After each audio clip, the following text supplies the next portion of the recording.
Donc pour comprendre l'environnement de processing, on va lancer processing, ce qui va ouvrir une fenêtre. Cette fenêtre en fait permet d'éditer ce que l'on appelle un sketch, non pas un sketch comique, mais on va dire en français une esquisse ou un croquis, par référence à ce que processing sait le mieux faire, c'est-à-dire des applications visuelles et multimédia. Votre sketch en question, votre script de texte, votre fichier de texte que vous allez créer, se nomme en général toujours sketch avec un petit underscore, un petit trait souligné ici, et puis la date en fait à laquelle vous travaillez, c'est-à-dire 30 juin 2013, et il y a un petit C, puisque j'en ai ouvert en fait avant de lancer la vidéo quelques autres. Donc si je lance une autre sketch en question, vous voyez, elle s'appelle D. Si j'en lance encore un autre, E. Donc je peux travailler simultanément sur plusieurs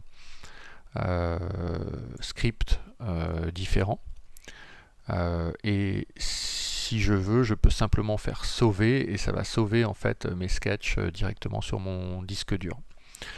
Donc là, on va pas travailler sur plusieurs, parce que déjà une, ça va être pas mal. Donc on a différentes icônes. On a quand on passe dessus avec la souris, on a une explication ici de ce dont il s'agit. Donc run, ça veut dire lancer, démarrer.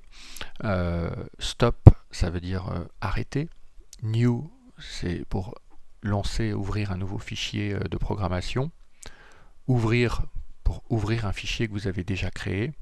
Sauver, pour le sauver. Et exporter, une fois que vous avez terminé votre application, pour en faire un logiciel indépendant. Sur le côté ici, vous avez ce qu'on appelle des modes. Donc ici on en a deux par définition, mais on peut en ajouter d'autres. On a un mode Java, c'est-à-dire que tout ce que vous allez créer fonctionnera sous Java. Expérimental, c'est un mode qui est plus destiné et qui ouvre plus de possibilités pour des développeurs avancés. Donc si on clique sur mode, add mode, on peut faire une recherche et par exemple on voit qu'il y a un mode Android qui va permettre de créer des applications pour les tablettes ou les téléphones Android. Et on a aussi deux modes qui permettent en fait de faire fonctionner processing directement dans le navigateur. Donc on va choisir Android, on clique en fait tout simplement dessus et on l'installe. Et donc depuis, il faut être connecté à Internet. Depuis Internet, il télécharge le mode Android et il l'installe. De la même manière, on peut lancer l'installation du mode Coffee et puis ensuite du mode JavaScript. Donc on va le faire, comme ça on n'y reviendra pas plus tard et on pourra faire différents tests dans le navigateur sur Android ou comme application autonome Java qui fonctionnera d'ailleurs aussi bien sur Mac que PC ou que Linux. Donc vous pouvez développer sous l'environnement que vous préférez, Windows, Linux ou Mac, et ensuite ce que vous aurez créé normalement fonctionne parfaitement partout. Ici vous voyez des petits messages qui se sont affichés, c'est en fait une manière pour Processing de vous informer de ce qu'il fait quand c'est nécessaire. Il y a ici aussi dans cet endroit là qui est la partie dite console dans lequel vous allez voir des erreurs s'afficher. Donc on va tout de suite d'ailleurs le tester. Donc si on lance cette application qui ne contient rien, donc je vais appuyer sur Run, ça lance en fait une petite fenêtre qui est en fait votre sketch, votre application en fait.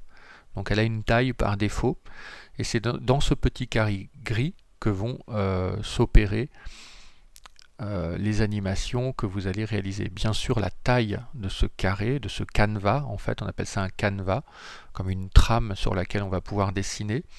Ce canevas peut avoir la taille, en réalité, que vous le souhaitez, peut occuper tout l'écran, voire plus, si vous le souhaitez. On va regarder tout de suite la partie console. Donc on a une fonction qui s'appelle print, donc qui est une commande, un ordre que vous lancez à l'ordinateur. Donc si vous faites print, ouvrez la parenthèse, bonjour processing. Vous le mettez entre guillemets pour signaler que c'est une chaîne de caractères. Vous fermez la parenthèse. Dans un langage de programmation, dès lors que vous ouvrez une parenthèse, il faut la refermer. Vous ouvrez une accolade, vous allez refermer l'accolade. Vous ouvrez une guillemet, vous allez fermer la guillemet. Toutes les commandes processing se terminent par un point-virgule.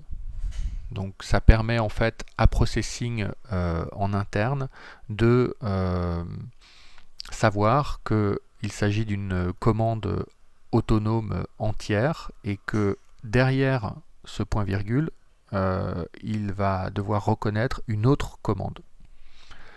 Donc si on lance maintenant cette application, on a ici toujours ce petit canevas qui apparaît. Ça ne s'affiche pas dans le petit canevas car cette commande print permet en fait d'afficher du texte ou des éléments de toutes sortes d'informations mais qui seront toujours textuelles. Donc on voit ici bonjour Processing s'afficher. Donc si je tape une autre commande, enfin exactement la même, print avec un autre texte, ce que vous voulez, moi je vais taper au revoir, je ferme la parenthèse, je mets mon point virgule pour dire à Processing qu'il s'agit d'une commande entière que je lui demande d'interpréter et d'exécuter et que j'appuie sur Run. Il va afficher ici bonjour Processing et au revoir va être collé. Pourquoi? Parce qu'en fait, vous lui dites écrit bonjour Processing, écrit au revoir, vous ne lui indiquez pas à la ligne. Donc pour qu'il y ait cette notion de à la ligne, on va utiliser une autre commande qui s'appelle ln. ln, ça veut dire nouvelle ligne en fait. Retenez ça comme ça.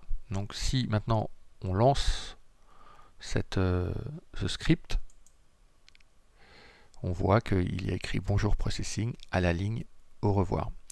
Donc voilà, donc vous voyez que Processing en fait c'est une suite, la programmer en Processing comme dans tout langage de programmation, c'est une suite d'ordres que l'on demande à l'ordinateur d'exécuter. Donc fait dans un langage très compréhensible. Évidemment, l'ordinateur ne comprend pas en tant que tel println, ouvrez la parenthèse, etc. Tout ça est converti dans un langage compréhensible par l'ordinateur qui, au final, se résume en fait à une suite de 1 et de 0. Donc on utilise un langage de programmation pour s'éloigner du langage naturel de l'ordinateur, qui est un langage binaire fait de 1 et de 0, et se rapprocher du langage humain. Ce qui est intéressant dans Processing, c'est qu'à la différence de plein d'autres langages de programmation, Processing nous évite de réaliser, de taper un certain nombre de commandes nécessaires en fait à l'exécution du logiciel. Par exemple, cette fenêtre qui s'ouvre sur le côté, dans un autre langage de programmation, il faudrait en fait à chaque fois avoir une fonction qui dit ouvre cette fenêtre, etc. Mais plus que ça même, qui définit entièrement la fenêtre, y compris pour savoir si cette fenêtre elle a un bouton de réduction, un bouton de fermeture, un bouton de maximisation. Vous voyez ici les grisés, donc le grisé, etc. Et tout ça, ça prend dans certains langages des centaines de lignes de code. Donc Processing vous permet de vous focaliser en fait sur l'essentiel et de vous concentrer sur ce qui fait la valeur ajoutée de votre programme. Donc on va voir là maintenant dans d'autres suites de vidéos et bien tout simplement différentes manières de programmer. Donc l'idée c'est de vous amener progressivement à être parfaitement autonome avec Processing et avec n'importe quel langage de programmation, car je choisis Processing parce que c'est un environnement de programmation finalement assez simple, gratuit et compréhensible, parce qu'il est fait en fait essentiellement de termes anglais que vous avez forcément appris ou que vous allez apprendre rapidement à l'école.